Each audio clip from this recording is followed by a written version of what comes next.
बिस्मिल्लाहिर्रहमानिर्रहीम। Question number 18 है electronics का बीएससी, और ये है difference between diode rectifier and diode laser.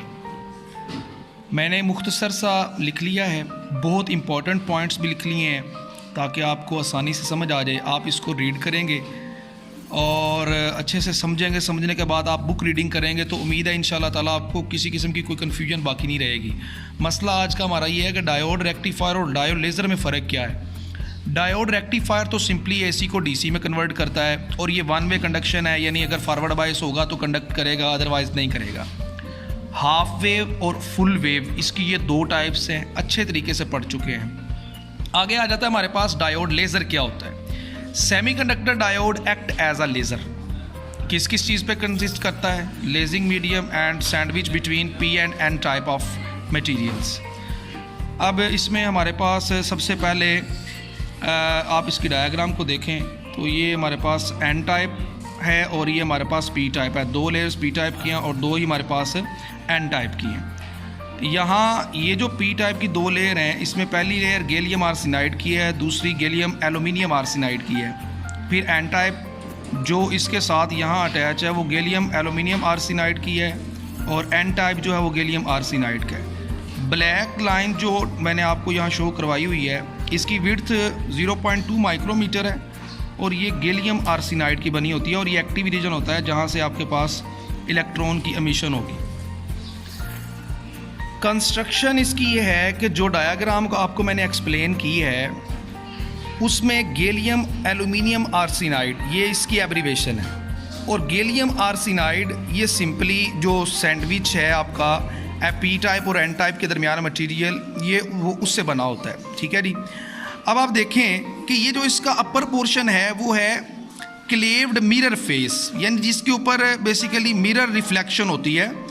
और यहाँ lasing medium consist of 0.2 micrometre width, ये एक्टिव रीजन भी काउंट होता है। अब ये इंपॉर्टेंट लाइन मैं कुछ डिस्कस करने जा रहा हूँ। For stimulated emission in active medium, ये जब आप लाइट फॉल करवाएंगे तो स्टिमुलेशन मीडियम एमिशन होगा एक्टिव मीडियम के अंदर। Length of P N junction must be precisely related to wavelength. जो आपके पास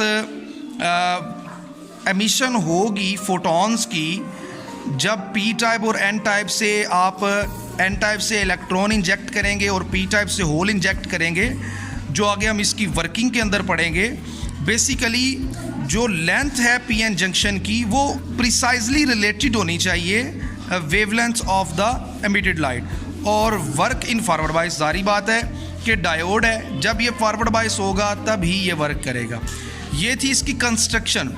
अब इसकी वर्किंग जो है वो नेक्स्ट हम एक्सप्लेन करते हैं। इसकी कंस्ट्रक्शन के अंदर ये आपने याद रखना है कि जो आपका लेजिंग मीडियम है उसके साथ कौन सी चीज़ अटैच है, कौन सा मटेरियल एन टाइप का अटैच है, और जो आपका उसके बाद का जो एन टाइप अटैच किया गया है वो किस मटेरियल का अटैच किया गया है। अब इसकी वर्किंग डिस्कस करते हैं। वर्किंग क्या है, आपको पता है कि यहाँ पर हम सैंडविच कर देते हैं लेजिंग मीडियम को between P type and N type के।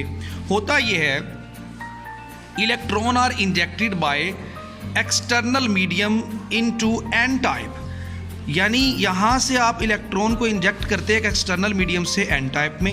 सिमिलरली होता ये है, electron pump into lasing medium and stop there diffusion into P region. Electron को पंप किया जाता है कि वो लेजिंग मीडियम में आ जाएं और फिर इनको वापस पी टाइप में एंटर नहीं होने दिया जाता ताकि ये इलेक्ट्रॉन को फील ना कर सके। इसी तरह सेम प्रोसेस है कि हम इस साइड से वैलेंस शेल से होल इकट्ठे करते हैं और उनको इजेक्ट करते हैं पी टाइप के अंदर, फिर उनको डिफ्यूज़ करवाया जाता है लेजिंग मीडियम में, फिर आगे इनको फर्दर डिफ्यूजन से रोक लिया जाता है। उम्मीद आपको समझ आ गई होगी। अब यहाँ होता क्या है, जो आपके पास लेजिंग मीडियम है जो आपको नज़र आ रहा है, इसमें इलेक्ट्रॉन होल ट्रैप हो जाते हैं। अब जब होल और इलेक्ट्रॉन आपस में मिलते हैं फिर फोटोन एमिट होता है, फिर लेज़र लाइट जो है बाहर आती है, जिसको हमने पीछे पढ़ा हुआ है कि उसकी वेवलेंथ जो है वो प्रिसाइजली रिलेटेड होनी चाहिए पी एन टाइप के दरमियान, जितना गैप होगा पी टाइप और एन टाइप के दरमियान। ठीक है। इसके बाद नेक्स्ट आ जाता है हमारे पास इसका एनर्जी बैंड्स।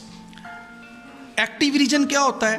जहाँ इलेक्ट्रॉन और होल पेयर बनता है और लाइट और फोटोन इमिट होता है, उसको हम एक्टिव रीजन कहते हैं। Active region has a smaller energy gap than N type and P type. बड़ी इंपॉर्टेंट लाइन है ये।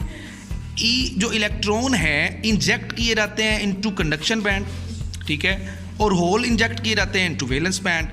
Population inversion is created in a active region. आप देखें कि ये जो इलेक्ट्रॉन है ये जब होल के साथ मिल जाता है तो हमारे पास क्या मिलता है, फोटोन मिलता है, और ये कंटिन्यूसली लेज़र की फॉर्म में बाहर आते जाते हैं, जिसको हम बेसिकली लेज़र डायोड का नाम देते हैं। इलेक्ट्रॉन जैसे जैसे होल को फिल करता जाएगा हमारे पास इसकी आउटपुट आती जाएगी। आप देखें कि ये जो आपके पास कंडक्शन बैंड है उसमें इलेक्ट्रॉन है, और जो आपके पास वैलेंस बैंड है उसमें होल मौजूद है। लास्ट वन है, इसकी एप्लीकेशन है, स्मॉल साइज़ होता है, ये लो पावर इनपुट है, इसकी बड़ी कम पावर यूज़ करेगा। Transmit through optical fibre. आप इस जो ये आपके पास फोटोन है इसको ऑप्टिकल फाइबर के ज़रिए भी ट्रांसमिट कर सकते हैं। कम्पैक्ट डिस्क में इसका यूज़ होता है, लेज़र प्रिंटर में इसका यूज़ होता है। ये है हमारा टॉपिक। बड़ा आसान था कि लेज़र डायोड क्या होता है, इसकी वर्किंग क्या होती है। मेन पॉइंट्स मैंने आपको बता दिए हैं। बाकी आपने इसको बुक से, इलेक्ट्रॉनिक्स है बीएससी की ये बुक है, आप उसका फर्स्ट चैप्टर है उसको स्टडी करेंगे, बारीक बीनी से स्टडी करेंगे। उम्मीद है फिर मेरा लेक्चर भी आप सुनेंगे तो आपको प्रॉपर तरीके से एक एक चीज़ वाज़े हो जाएगी। मैंने डायग्राम को एक्सप्लेन किया है, कैसे इलेक्ट्रॉन होल पेयर बनते हैं, कैसे फोटोन इमिट होता है। इजाज़त दीजिए, अल्लाह हाफिज़।